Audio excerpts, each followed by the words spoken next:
사람들이 살아가는 삶의 모습은 다양합니다. 우리가 인생 현실에서 경험하는 것들은 기쁨과 슬픔이 교차되며 아픔과 웃음이 또한 교차되는 그런 삶을 살아가고 있습니다. 어떤 사람들은 그 모든 현실들을 잘 수용하고 감내하고 견디며 극복해가는 사람들도 있고, 어떤 사람들은 그런 현실 속에서 좌절하고 낙심하고 인생을 허비하고 낭비해버리는 그런 삶을 살아가는 사람들도 있습니다. 우리 그리스도인은 어떤 사람들인가?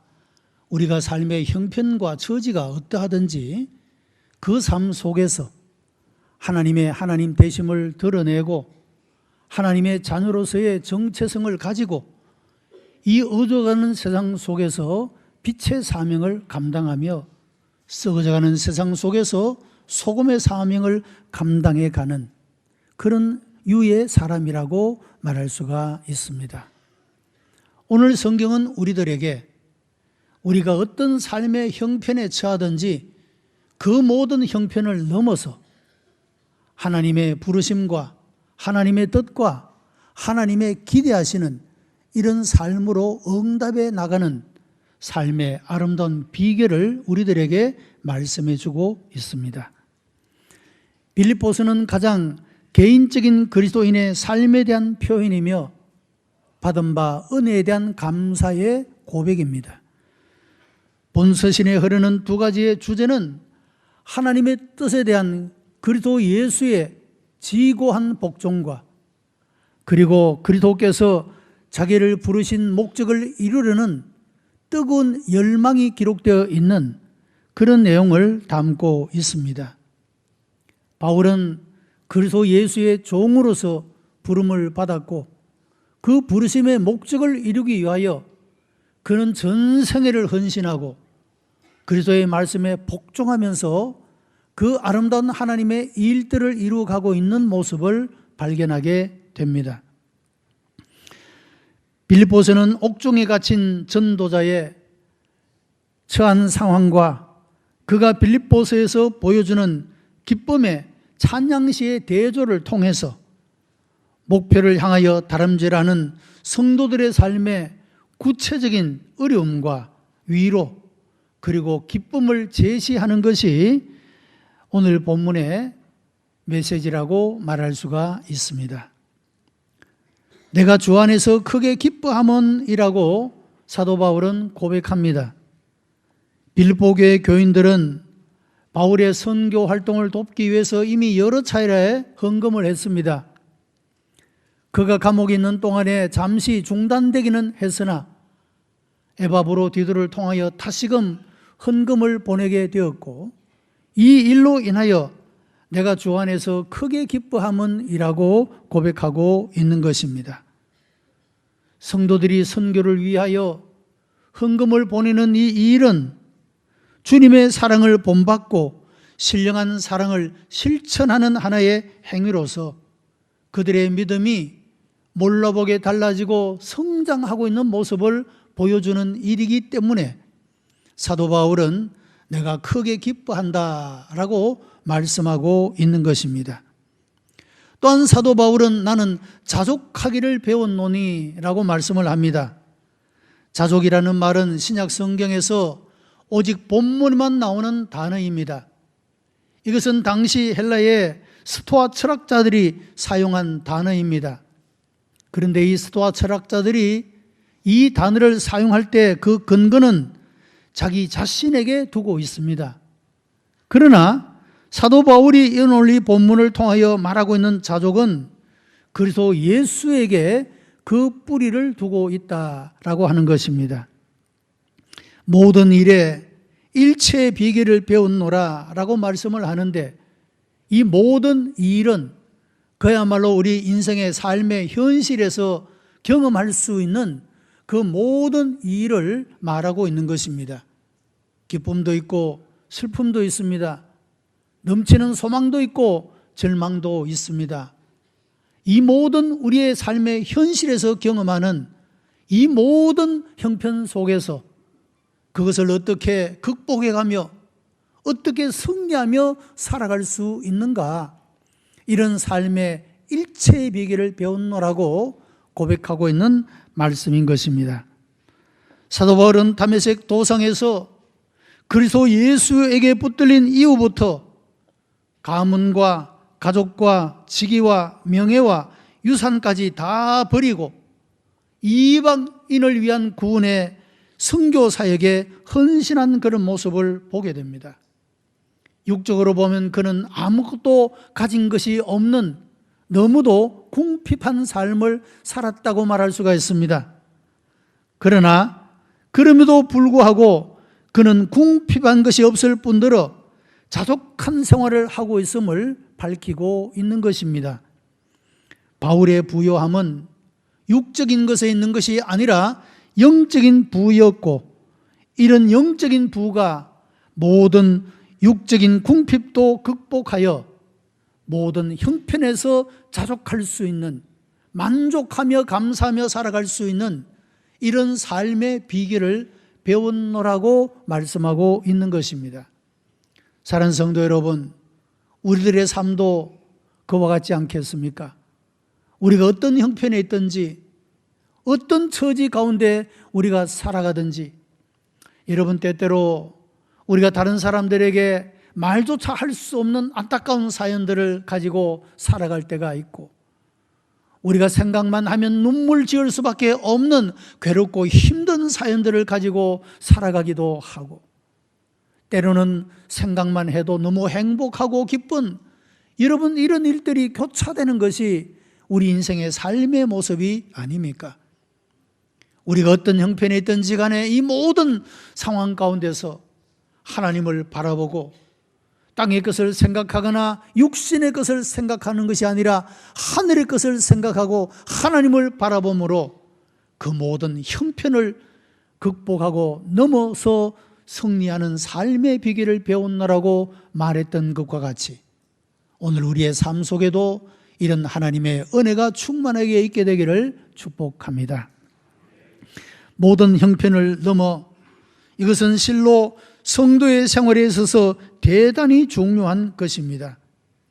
우리가 자족하는 원리를 배우면 최대의 부를 누릴 것이요, 자족하지 못한다면 내가 아무리 많은 것을 소유하고 있다 할지라도 그것은 아무런 유익을 주지 않을 뿐만 아니라 우리의 삶은 늘 불만과 불평 속에서 살아가는 그런 허무한 인생이 되어져 버리고 만다라고 하는 것입니다.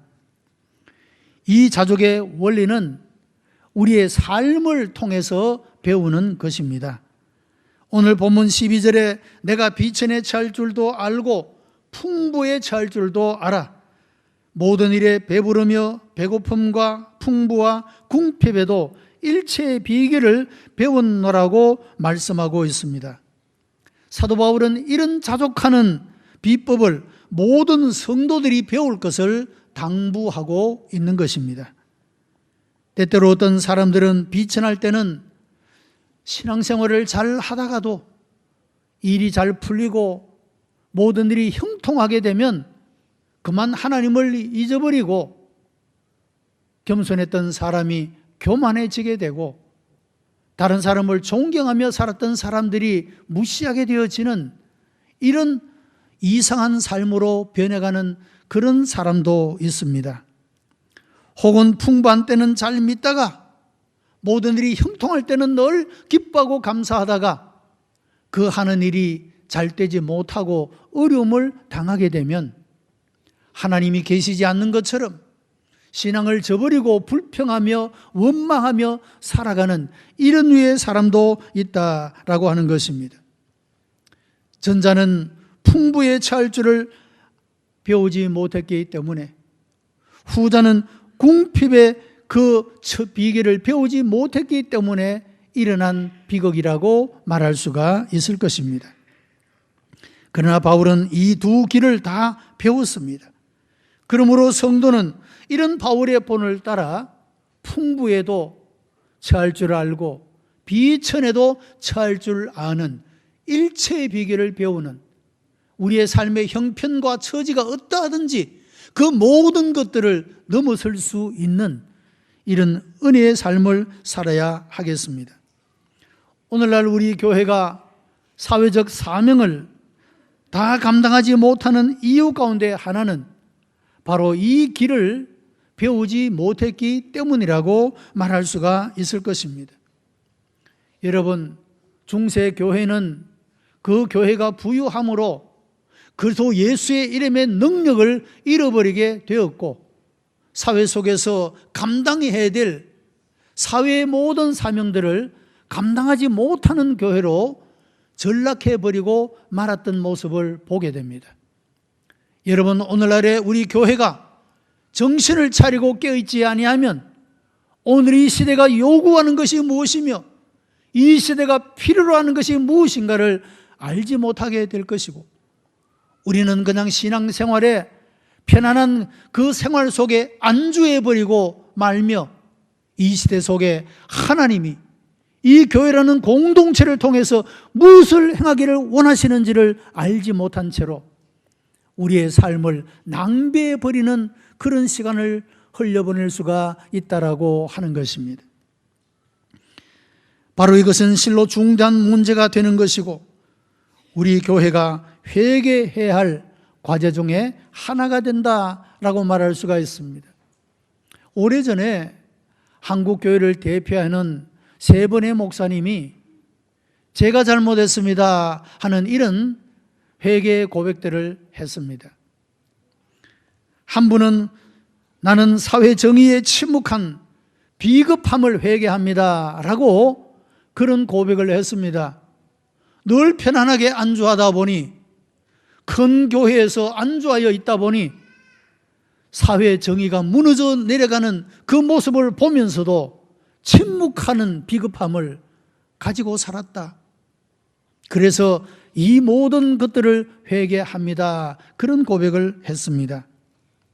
또 한 분은 세상이 이와 같이 고통을 당하고 있는데도 불구하고 이런 세상의 고통을 외면한 죄를 회개합니다 라고 말했습니다. 또 한 분은 교만함으로 다른 사람들을 무시하고 졸렬함으로 저주했던 죄를 회개합니다. 자기는 소위 1%의 상위 1%의 그런 위치를 하고 있는 사람이고, 그 이외의 사람들을 무시하고 졸렬한 마음으로 그들을 비난했던 이것이 얼마나 하나님 앞에 큰 죄였던가를 깨닫고 이 죄를 회개합니다 라고 제가 잘못했습니다 이런 고백을 했던 모습을 봅니다. 여러분, 사람이 자기가 잘못한 것에 대해서 고백할 줄 아는 것은 대단히 용기 있는 행동이고, 이것이야말로 위대한 사람들이 행하는 일이라고 말할 수가 있습니다. 여러분, 정치하는 사람들도 마찬가지가 아니겠습니까? 사람이기 때문에 잘못할 수 있습니다. 그것들을 정직하게 고백하고 잘못했노라고 말할 수 있는 사람이야말로 믿을 수 있는 사람이요, 우리가 기꺼이 신뢰할 수 있는 사람이라고 말할 수가 있지 않겠습니까? 잘못을 해놓고도 잘못했다라고 정직하게 말하지도 않고 변명하기에 급급하고, 여러분 이런 삶을 살아간다면 누가 그 사람을 믿을 수가 있겠습니까? 정직하게 고백하며 살아갈 수 있다는 것, 이것은 인간의 관계를 바르게 만드는 일에도 대단히 중요한 일이고, 나라를 바르게 세우는 일에도 너무도 중요한 일이 되어진다라고 말할 수가 있는 것입니다. 사랑하는 성도 여러분, 어려움 속에서도 실망하거나 낙심하지 아니하고, 풍부함 속에서도 교만하거나 방탕하지 아니하고, 자족할 줄 아는 신앙의 깊은 비밀을 배우고 일체의 삶의 비결을 배워서 모든 형편을 넘어설 줄 아는 그런 복된 성도가 되시기를 바랍니다. 우리 개개인의 삶에 있어서, 우리가 사회를 대하는 모든 삶에 있어서, 이 나라와 민족을 대하는 일에 있어서 일체의 비결을 배움으로 부끄럽지 않을 삶, 후회하지 않을 삶을 살아가는 그런 성도가 되어야 하는 것입니다. 모든 형편을 넘어서는 사람은 환경을 이긴 사람들입니다. 여러분, 그리스도인은 생활의 환경에 지배를 당하며 살아가는 사람이 아니라 이 모든 환경을 넘어서는 유의 사람인 것입니다. 영어로 표현하면 under the circumstance, 환경에 지배를 당하고 억압을 당하고 눌림을 당하는 그런 삶을 살아가는 것이 아니라 above circumstance, 이 모든 환경과 처지를 넘어서서 그 위의 것을, 그 다음의 것을 볼 수 있는 눈을 가지고 살아가는 사람, 이런 사람이 바로 그리스도인이다, 그런 말입니다. 골로새서는 그렇게 말합니다. 우리가 예수 그리스도와 함께 다시 살리심을 받았기 때문에 우리는 땅의 것을 바라보지 아니하고 위의 것을 바라보는 사람이라. 거기는 그리스도 예수께서 하나님 우편에 앉아 계시느니라고 말씀을 합니다. 우리의 삶의 형편과 처지가 어떠하든지 하나님을 바라볼 줄 아는 사람, 하나님의 주인 되심과 하나님의 역사심을 바라볼 수 있는 사람, 이런 사람은 우리가 어떤 형편에 처하든지 그 모든 형편을 넘어서는 그런 사람이 될 수가 있다라고 하는 것입니다. 아브라함을 믿음의 조상이라고 부릅니다. 그는 몸의 모든 기능이 다 약해졌던 100세에 하나님이 약속하신 아들을 얻게 됩니다. 이것은 생물학적으로는 도무지 일어날 수 없는 하나님이 하신 기적적인 일이었습니다. 그리고 이 아들이 자라나 16세가 되었을 때 하나님은 이 아들을 내게 번제로 바치라고 명령을 하게 됩니다. 아브라함은 하나님의 명령을 받을 때 그의 삶의 환경이 어떠했습니까? 아들을 바쳐야 하는 절대절명의 상황에 있게 된 것입니다. 그러나 아브라함은 이런 환경에 억압을 받거나 이런 환경에 지배를 받는 것이 아니라 기꺼이 하나님의 말씀에 복종함으로 여호와 이레, 하나님이 예배해 놓으시고 준비해 놓으신 하나님의 은혜를 받게 된 모습을 보게 됩니다. 우리가 하나님을 바라보고 하나님의 말씀에 복종하여 이 걸음을 걸어가고자 할 때 내 삶의 형편에 굴복하고 좌절하고 낙심하고 믿음을 저버리는 자로서의 삶이 아니라 그럼에도 불구하고 하나님을 믿고 하나님을 의지하는, 하나님을 바라보는 이런 삶을 살아가게 될 때 하나님은 우리를 위하여 예배해 놓으신 은혜가 있고 이런 은혜를 경험하며 살아가는 사람이 되는 줄로 믿습니다. 이스라엘 백성들이 애굽 땅에서 노예적인 생활을 하고 있었습니다. 그 삶이 얼마나 억압적인 삶이었습니까? 인간으로서 대접을 받지 못하고 노예적인 삶을 살았으니까요. 하나님께서는 그들의 부르짖음을 들으시고 그들로 하여금 애굽의 억압으로부터 해방시켜 주셨습니다. 그런데 그것으로 끝나는 삶이 아니었습니다. 앞에는 홍해가 가려있고 뒤에는 애굽의 군대가 추격해 옵니다. 여러분, 이 상황이, 이 환경이 얼마나 답답한 환경이 아니겠습니까? 많은 사람들은 하나님을 원망합니다. 우리가 다시 애굽으로 돌아가자, 우리를 하여금 물에 빠져 죽게 할 것이냐, 애굽의 군대에 칼에 죽게 할 것이냐 원망을 합니다. 그러나 지도자인 모세는 그 환경에 지배를 당하는 것이 아니라 환경을 넘어 계시는 하나님을 바라봅니다. 하나님께 기도합니다. 하나님이 그가 들고 있는 지팡이를 내밀라고 말씀하시고 홍해가 갈라지는 역사를 보게 된 것입니다. 환경 때문에 하나님을 원망하고 실망하고 좌절하고 낙심하는 것이 아니라 이 모든 형편을 넘어선 믿음의 눈으로 하나님을 바라보고 의지할 때 하나님의 놀라운 기적을 만나게 된 것입니다. 욥은 경건하였고 부유하고 행복하게 살았습니다. 사단은 하나님께 참소하며 시험하게 되어 그 일로 욥은 큰 공경에 빠지게 되었습니다. 자녀도 죽고 물질도 잃어버리고 건강도 잃어버리고 말았습니다. 그러나 욥은 환경의 지배를 받지 아니하고 주신 자도 여호와시요 취하신 자도 여호와시니 오직 여호와의 이름이 찬송을 받으실지니다 하고 한마디의 말로도 하나님을 원망하지 아니했다, 하나님께 범죄하지 아니하였다고 성경은 증거하고 있습니다.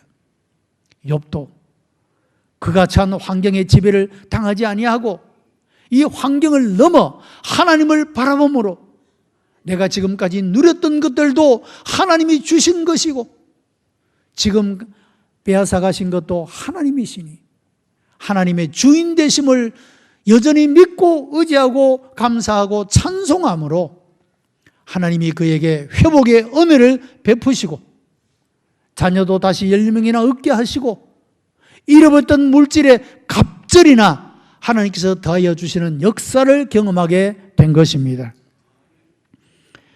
하나님의 때가 되어 그에게 모든 것들을 회복시켜 주심과 같이 오늘도 우리가 우리의 삶의 어려움들 때문에 아프고 괴롭고 힘든 일들 때문에 하나님을 원망하거나 믿음을 저버리거나 하지 않고 여전히 하나님을 바라보고 의지하는 모든 형편을 넘어서 우리의 삶의 자리를 지켜내는 여러분 이런 삶 속에 하나님은 놀라운 회복의 은혜를 베푸실 줄로 믿습니다. 이런 모든 형편을 넘어 살아갈 수 있는 삶은 능력 주시는 자 안에서 가능하다 하겠습니다. 오늘 본문 13절입니다. 내게 능력 주시는 자 안에서 내가 모든 것을 할 수 있느니라고 말씀을 합니다. 여러분 어디로부터 이런 자족하는 삶, 모든 형편을 넘어설 수 있는 힘이 오는 것인가? 그것은 바로 예수 그리스도의 삶을 실천하는 데서부터 시작되어진다라고 하는 것입니다. 동양 종교의 많은 구조자들이 자족하는 살기를 원하여 청빈과 겸손의 덕을 쌓았습니다. 자연과 벗하며 돌을 닦고 채식을 즐기며 명상에 젖었습니다. 그럼에도 불구하고 그들이 참 생명의 영생을 거두지 못한 것은 그들 안에 예수 그리스도가 없었기 때문입니다. 여러분 영원한 생명은 오직 예수 그리스도 안에만 있는 줄로 믿습니다. 아무리 선을 행하고 참선을 행하고 청빈과 겸손의 삶을 산다 할지라도 그런 삶 속에 생명이 있는 것이 아니라는 말씀입니다. 내게 능력 주시는 자 안에서 내가 모든 것을 할 수가 있느니라. 여러분 우리가 우리의 처한 형편을 넘어설 수 있는 이런 능력은 내 자신에게서 나오는 것이 아니라 예수 그리스도 안에서 오는 줄로 믿습니다. 그래서 이 믿음 안에 거해야 하는 것입니다. 그리스도는 자족하는 생활을 가능하게 하는 능력의 원천입니다. 자족하는 생활을 원하는 사람들은 먼저 그리스도를 나의 삶의 구주로 모시고 철저히 그의 뜻에 자신의 복종시키는 삶을 살아가야 하는 것입니다. 바울은 그처럼 험한 역경 속에서도 신앙이 식지 않고 사명감이 꺾이지 않았던 것은 그래도 예수께서 날마다 공급해 주시는 능력이 그의 삶에 있었기 때문이라고 하는 것입니다. 사랑하는 성도 여러분, 예수님을 믿는 사람들에게는 우리의 필요한 모든 것들을 그것이 영적인 것이든 육적인 것이든 사회적인 것이든 정치적인 것이든 개인적인 것이든 국가적인 것이든 우리의 모든 필요를 주 예수 그리스도께서 공급해 주실 줄로 믿습니다. 내게 능력 주시는 자, 그분은 예수 그리스도십니다. 내게 능력 주시는 자 안에서 내가 모든 것을 할 수 있는, 모든 형편을 넘어서는 이런 삶이 가능하다 말씀하고 있는 것입니다. 요한일서 5장 4절에 세상을 이긴 이김은 이것이니 우리의 믿음이니라고 말씀했습니다.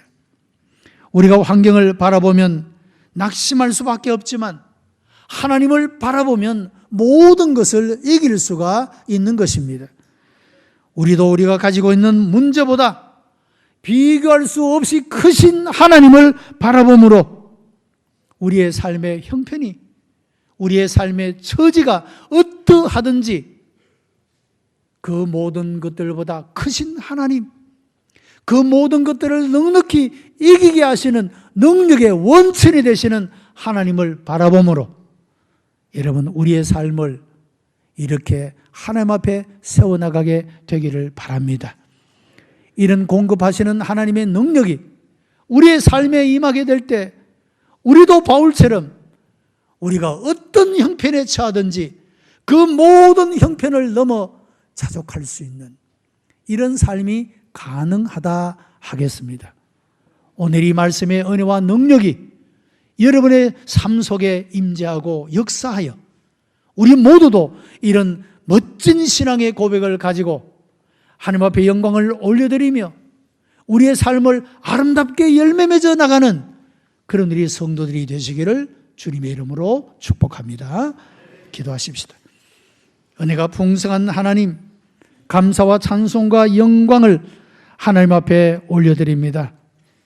우리의 삶의 현실이 얼마나 안타깝고 괴롭고 힘들며 아프고 고통스러운지 모릅니다. 하나님이여, 우리를 불쌍히 여겨 주시옵시고 이 모든 것들로부터 건져 주시기를 원합니다. 이 나라의 민족을 불쌍히 여기시고 아버지 하나님, 이 모든 잘못된 사상들로부터 건져 주시기를 원하옵나이다. 정의가 진실로 세워지게 하시옵소서. 모든 사람들이 나라를 생각할 때 행복한 마음을 가질 수 있도록 이 나라 가운데 은총을 베풀어 주시기를 원하옵나이다. 아버지 하나님, 이 교회가 하나님의 손에 붙잡힌 바 되어 이 모든 사회적 사명을 감당하는 교회가 되게 하시옵고 우리 스스로 안주하지 않도록 하나님이여 깨우쳐 주시고 일깨워서 하나님이신 사명을 향하여 열정을 가지고 달려나갈 수 있는 개개인의 그리스도인이 되게 하시고 교회 공동체가 되어지도록 역사해 주시옵소서. 구주 예수 그리스도의 이름으로 기도드리옵나이다. 아멘.